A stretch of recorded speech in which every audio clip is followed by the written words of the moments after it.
일본 전함 무츠는 1918년에 착공해 1921년 10월에 취역한 나가토급 전함의 2번함입니다. 무츠라는 이름은 일본의 동북지방에 있었던 무츠노쿠니의 이름을 따 지어졌다고 합니다. 지금 보이는 이 함이 1번함 나가토인데 무츠보다 조금 더 일찍 착공하고 완성되었습니다. 나가토급 전함 두 척은 당시 일본 해군의 이른바 88함대라는 건함 계획에 따라 만들어진 건데, 간단하게 말하면 전함 8척과 순양 전함 8척을 앞으로의 해군 전력의 중핵으로 삼는다는 것입니다.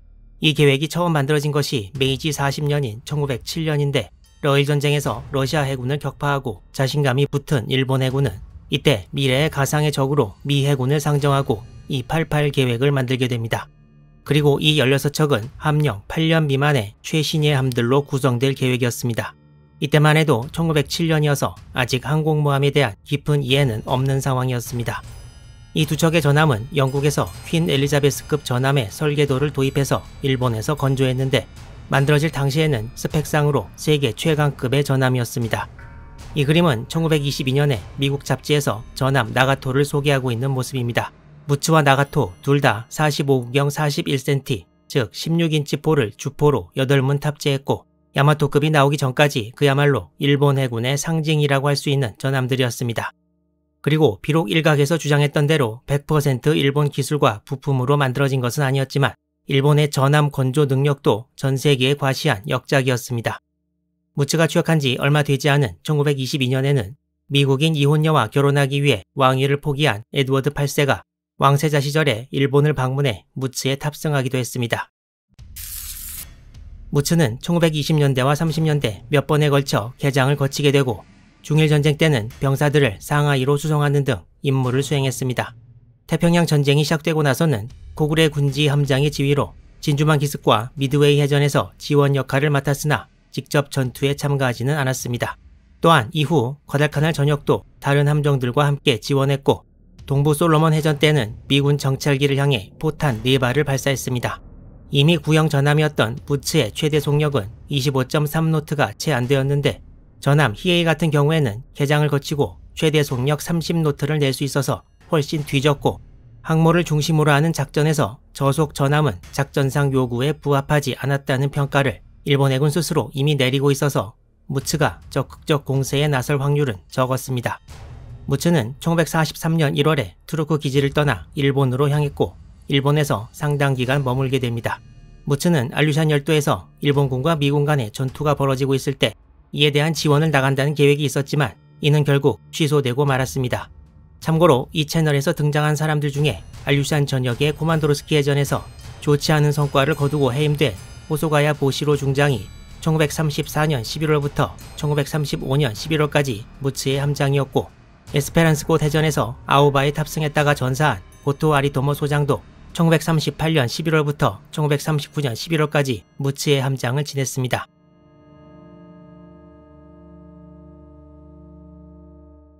이 지도는 일본 서부 지역을 나타내고 있는데요. 혼슈, 시코쿠, 규슈로 둘러싸인 바다를 세토네라고 부릅니다. 여기서 히로시마 부근의 세토네 지역에 태평양 전쟁 당시 일본 해군 기지가 있었습니다. 해당 지역을 좀 더 확대해보면 위와 같습니다. 이 지도는 현재 지도이긴 한데 위쪽에 히로시마가 보이고 그 남동쪽에 일본 해군의 주 기지였던 구레 진수부가 위치해 있습니다. 그리고 이곳이 해군병 학교가 있던 에타지마이고, 에타지마에서 약 15km 남쪽으로 내려가면 있는 섬이 하시라지마입니다. 하시라지마는 폭이 2km 정도 되는 작은 섬이고 이 섬 자체에 항구는 없었지만 하시라지마 남쪽을 중심으로 한 해역이 일본 함대가 정박해 있는 곳이어서 이곳을 하시라지마 하구치, 즉 하시라지마 정박지라고 불렀습니다.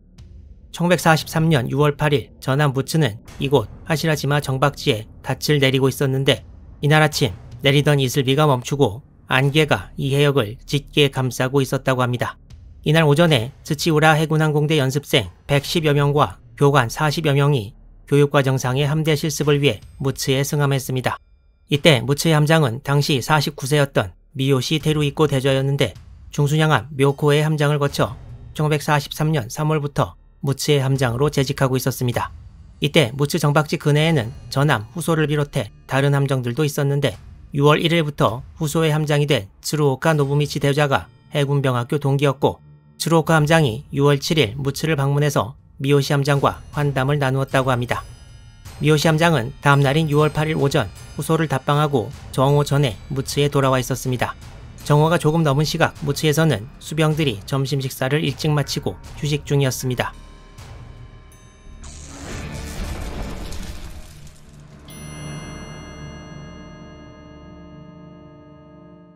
구글 지도를 보면 전함 무츠가 침몰했다는 지점이 현재 일본 지도에 표시되어 있습니다.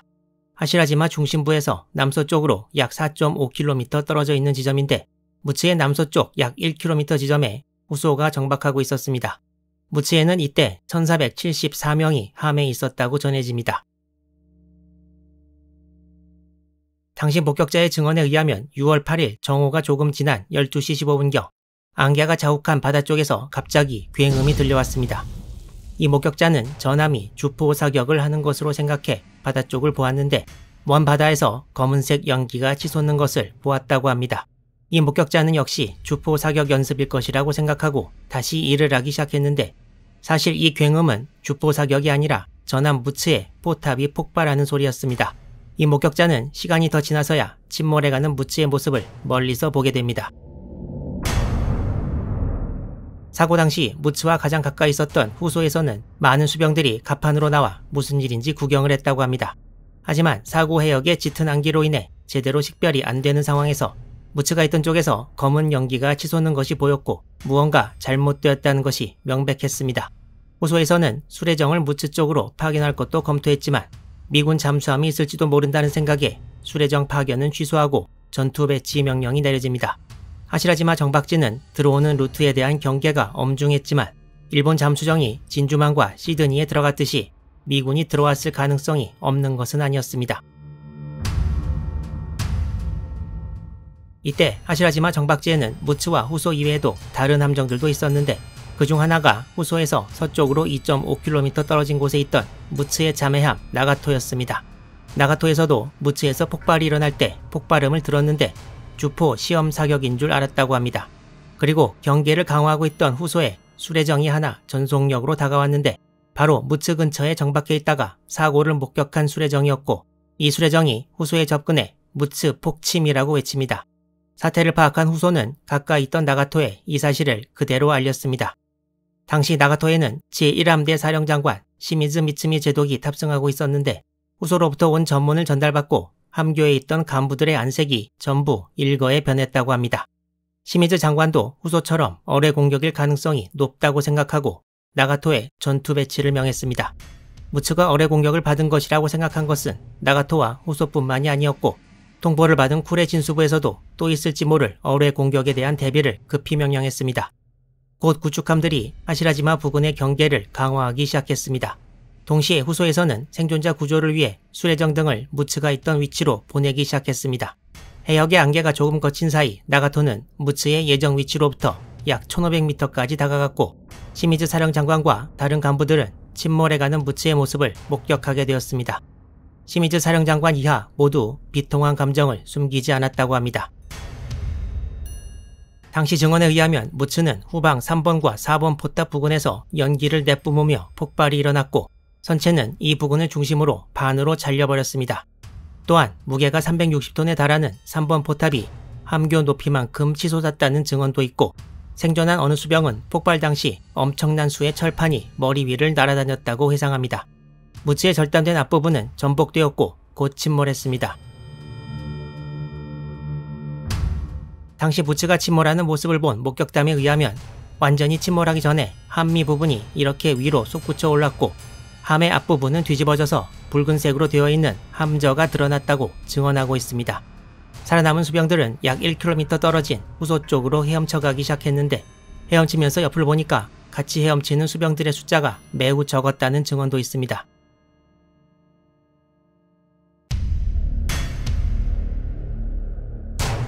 무츠의 절단된 앞부분이 금방 침몰한 데 반해 뒷부분은 해가 진 이후에나 가라앉았다고 합니다. 일본군은 그 내에서 계속 구조 작업을 펼쳤으나 곧 많은 수병들이 목숨을 잃었음이 명백해졌습니다. 뒷부분 일부만 빼놓고 함의 상당 부분이 빠른 속도로 가라앉아서 인명피해가 컸습니다. 아까 말씀드렸듯이 무츠에는 츠치우라 해군항공대 150여 명을 포함해서 총 1474명이 탔었는데 최종적으로 구조된 것은 353명이어서 이 사고로 순식간에 1121명이 사망한 것이 되었습니다. 미요시 테루이코 함장의 시신은 후에 바닷속에 가라앉은 무츠의 함장실에서 발견되었습니다. 그리고 무츠의 부장이 오노코로 대저였는데 이 사람은 전함 히에이가 1942년 11월에 과달카날 해전에서 침몰할 때 부장이었습니다. 결국 과달카날에서는 살아남았다가 7개월 후 하시라지마에서 사망하게 됩니다. 그리고 무츠를 방문했던 나이 어린 해군 항공대 연습생들 중 생존자는 13명에 불과했습니다. 또한 무츠의 기관장, 포술장, 군의장, 운용장 등 간부들이 전부 사망했고 항해장은 폭발 시 바다로 쓸려 나갔다가 구조되었으나 부상이 심해 결국 사망했습니다. 살아남은 수병들은 일찍 끝난 점심 식사 후 갑판에서 설거지를 하던 신병들이 대부분이었는데 함내에 들어가 있던 사람들은 거의 빠져나오지 못했습니다.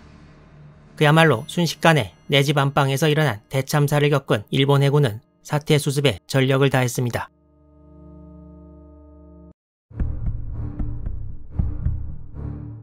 일본 해군이 처음 취한 조치는 무츠의 침몰 소식을 극비에 붙이는 것이었습니다.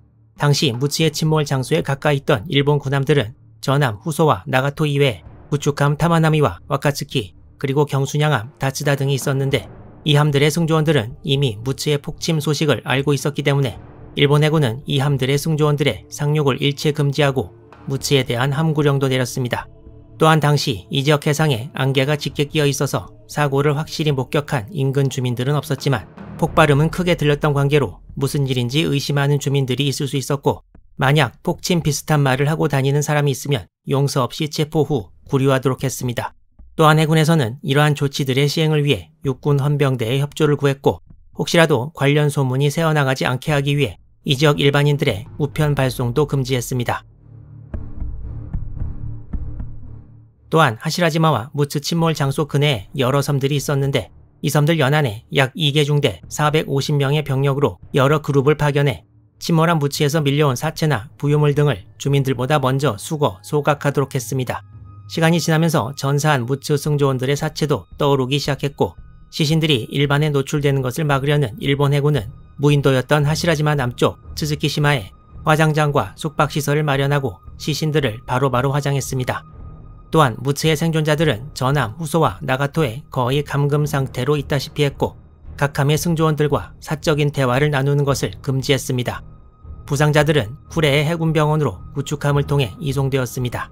물론 이 부상자들도 격리병동에 수용되어 외부와의 접촉이 차단되었습니다.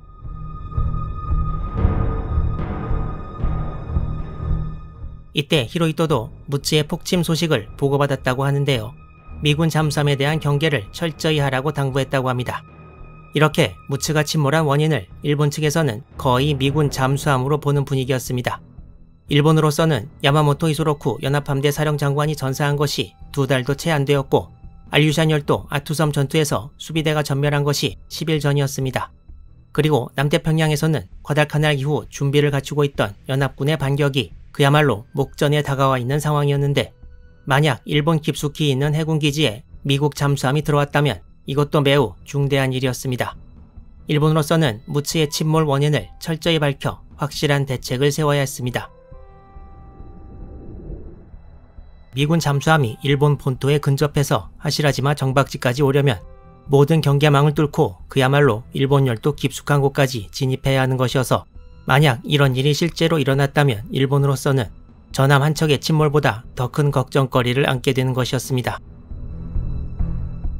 무츠의 생존자들은 폭발 당시 1km 정도 서쪽에 정박하고 있던 전함 후소에 많이 구조되었습니다. 당시 무츠 승조원으로서 후소에 구조되었던 어느 생존자의 증언에 의하면 사령부에서 온 참모로 보이는 중좌 한 명이 후소에 탑승해서 무츠 생존자들에게 상갑판에 모이라고 명령을 했다고 합니다. 그리고 종이 한 장을 나눠주면서 무츠 폭발 당시에 함의 어느 쪽에 있었는지, 무엇을 보았는지, 어떻게 살아났는지 등 사항들을 자세히 적으라고 했습니다. 이 생존자 수병은 무츠의 침몰 원인은 자연 폭발인 것 같다는 의견을 적어서 제출했습니다. 생존자들로부터 제출된 당시 상황들이 곧 취합되었습니다. 무츠의 생존자들 중 다수가 후방 3번과 4번 포탑에서 이상한 연기가 뿜어져 나오는 것을 보았고 따라서 포탑 아래의 탄약고가 폭발한 것이 아닌가라는 추정이 가능했습니다.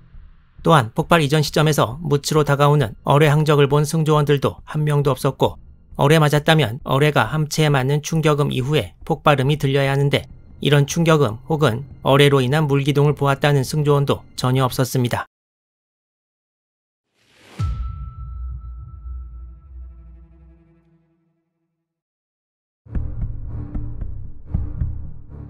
일본 해군 수뇌부는 무츠의 폭침 원인을 조사하기 위한 위원회를 사고 당일 신속히 구성하고, 이를 무츠의 영문 표기 맨 앞 글자를 따서 M3위원회라고 칭했습니다. 폭침 원인에 대해 수병들의 증언을 들어봤을 때 아무리 생각해도 미군의 어뢰 공격은 아닌 것 같고, 전함 등에 탑재하는 대공포탄인 삼식탄의 자연 발화가 아니냐는 의견이 나왔습니다. 이는 사가미 해군 공창에서 삼식탄의 발화로 십수명이 사망한 사고가 있었기 때문이기도 했습니다. 이 설명이 맞다면 일본의 주력 전함은 거의 다 삼식탄을 보유하고 있어서 매우 위험했고, 해군성에서 해군 대신에게 바로 보고해 전함정에서 삼식탄을 바로 육지로 옮기게 합니다. 그리고 삼식탄의 생산도 일단 중단시켰습니다. 하지만 생존자 증언을 볼 때 무츠에서 나온 연기가 삼식탄 발화 시에 나올 수 없는 것이었고, 또한 삼식탄으로 무츠의 사고를 재현해 본 결과 삼식탄 자연 발화 사고는 아닌 것으로 판명됩니다. 일본 해군 잠수원들이 침몰한 무츠에서 시신 인양 등의 작업을 계속하고 있는 사이 M3위원회는 계속 무츠의 침몰 원인에 대한 조사를 진행했습니다. 이 위원회는 당시 군사참의관이었던 시오자와 고이치 해군대장이 위원장이었고, 특히 전함 야마토와 무사시의 설계 주임이었던 마키노 시게루 기술대좌가 참가했습니다. 사문위원회는 여기서 다른 가능성을 생각하게 되는데, 자연 발화이건 아니건 장약이 발화하는 사고가 발생해도 항상 뚜껑을 닫아두게 되어 있기 때문에 유폭되기 쉽지 않다고 합니다. 하지만 전함이 두동강 날 정도로 폭발이 일어나려면 여러 개가 동시에 터져야 하고, 이는 여러 개의 뚜껑이 전부 열려있는 상황 이외에는 일어날 수 없다는 결론을 내리게 됩니다. 이것은 화약고 관리 규칙을 누군가가 일부러 어기고 전부 열어놓았다는 말이었고, 무츠가 적의 공격을 받은 것이 아니라 같은 일본 군인에 의해 자폭되었다는 것을 강하게 암시하는 것이기도 했습니다. 사실 일본 해군에서 아군에 의해 자폭된 군함들이 과거에 실제로 존재했습니다. 먼저 러일 전쟁을 승리로 이끈 일본 함대의 기함이었던 미카사. 1912년 10월 3일에 화약고에서 화재가 발생해 해수를 주입하고 침몰을 면했는데, 화약고에서 스스로 목숨을 끊으려고 했던 수병의 소행이었고, 이 수병은 사망했습니다. 그리고 1907년에 취역한 순양 전함 츠쿠바. 1917년 1월 14일에 폭발 침몰해서 125명이 사망하고 27명이 행방불명되었습니다. 이때 사문위원회는 자연발화 가능성을 부정하고 인위적인 사고라고 결론지었고, 유력한 용의자는 사고 당일 절도 혐의로 조사를 받게 되어 있던 2등 수병이었는데, 이 수병은 행방불명되었고 사건의 진상은 결국 밝혀지지 못했습니다. 일본 해군에서 불만을 가진 수병에 의한 자폭 사고는 이렇게 역사상 전례들이 있었고, M3위원회가 무츠 폭침 사고를 아군에 의한 소행이라고 생각할 충분한 근거가 있었던 것입니다.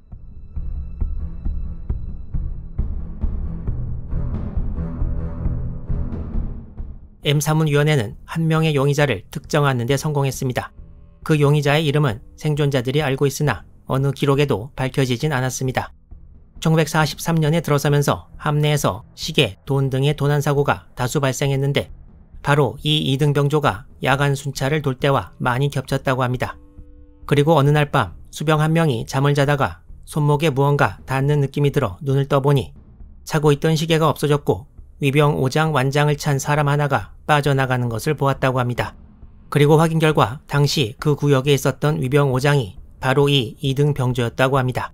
이 2등 병조는 키가 크고 외모도 훌륭한 데다가 사교성도 좋아서 이 사람을 아는 동료들은 그가 절도 용의자라는 것을 믿지 않았다고 합니다.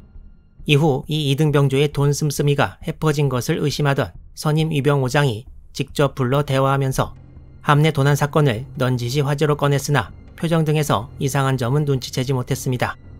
도난 사건은 결국 무츠의 부장 오노코로 대좌에게까지 알려지게 되고, 오노 부장은 위병사령 나카무라 켄니치 대위에게 사건 조사를 명령합니다. 나카무라 대위는 이 2등 병조를 직접 신문했으나 그는 혐의를 부인했고, 결과를 들은 오노 부장은 제1함대 사령부 법무 대좌에게 직접 조사를 요청하고 승낙받습니다. 제1함대 법무대자는 6월 9일 무츠에 탑승해 용의자를 신문할 예정이었으나 그 전날인 6월 8일 무츠는 폭발, 침몰하고 맙니다. 이 사건 의뢰와 관련해 제1함대 사령부를 방문하기로 되어 있던 무츠 장교들은 폭발 사고 전 무츠를 떠나 사령부로 향했고 살아남았습니다. 또한 용의자인 이등병조는 폭발이 일어난 위치와 가까운 3번 포탑원이었고 당일 탄약고로 들어갈 때 열쇠가 없어도 들어갈 수 있었다는 사실까지 확인합니다. 사문위원회는 자신의 절도 행위가 들켰다고 생각한 용의자가 탄약고에서 자폭했다고 추정했고 침몰한 무츠의 선체에서 잠수원들이 이 병조의 시신을 수색한 결과 시신이 원래 그가 있어야 할 선실에 없는 것을 발견해 혐의가 더 짙게 되었습니다. 지금까지 나온 이야기는 전부 증언에 의한 것이고 위원회 공식 기록은 현재 남아있지 않습니다. 1121명의 사망자가 동료에 의해 나온 것이라는 것이 공표되면 일본군의 사기에도 악영향을 미치고 대내외적으로도 큰 문제가 될 것이기 때문에 위원회 기록을 스스로 봉인하고 없애버리기로 결정했는지도 모릅니다. 하지만 보셨다시피 정황 증거만 있고 이 용의자가 범인이라는 확실한 증거는 없는 것이 사실입니다. 이 설이 지금까지 무츠의 침몰과 관련해 가장 많이 이야기되고 있는 것이고 일본군이 1년 전에 사고 해역에 떨어뜨린 폭뢰가 작동되어 터졌다는 설도 있습니다. 그리고 선임들의 가혹 행위에 앙심을 품은 수병이 사건을 저질렀다는 설도 있고 어느 서양학자는 사고로 화재가 일어났을 수도 있다는 주장을 하기도 합니다. 가혹 행위 설과 관련해서 이미 자주 일어난 절도 사건 소문이 함내에 빨리 퍼졌을 것이고 용의자가 장교들한테 불려다닌다는 소문도 승조원들 사이에 널리 퍼졌을 것입니다. 그렇다면 동료나 상관들로부터의 따돌림이나 가혹 행위가 있었을 가능성도 충분하다고 생각됩니다. 일본 해군은 사건 은폐에 온 힘을 기울였지만 편지를 써도 답장을 못 받고 있는 유족으로부터 해군에 문의가 빗발쳤고 9개월 후인 1944년 3월에야 유족들에게 작전 중 서방 해상에서 순직이라고 통보됩니다. 하지만 무츠는 해군에서는 그보다 훨씬 앞선 1943년 9월 제적되었습니다. 무츠가 침몰한 해역은 수심이 얕은 관계로 일본 해군은 무츠를 인양해서 수리 후 다시 사용할 생각도 했던 모양인데 선체의 손상이 심해서 이 계획은 좌절됩니다. 그리고 1944년 7월 연료 사정이 극히 악화된 일본 해군은 침몰한 무츠에서 약 600톤의 중유를 건져 올려 사용하기도 했습니다. 전후에 무츠의 잔해를 인양하는 작업이 어느 정도 이루어졌고 이 사진은 일본 야마구치 현에 있는 무츠 기념관에 소장 중인 무츠의 닻을 보여주고 있습니다. 또한 이 사진은 구 해군병 학교에 전시 중인 무츠의 4번 포탑인데 바다에서 건진 것은 아니고 1930년대에 개장을 거칠 때 제거된 것입니다. 무츠의 침몰은 황당하기도 하면서 엄청난 인명피해를 낸 쉽게 찾아보기 힘든 대사건이었습니다. 이것으로 1943년 6월 8일에 일어난 일본 전함 무츠의 폭침 사건 이야기를 마치도록 하겠습니다. 시청해주셔서 감사합니다.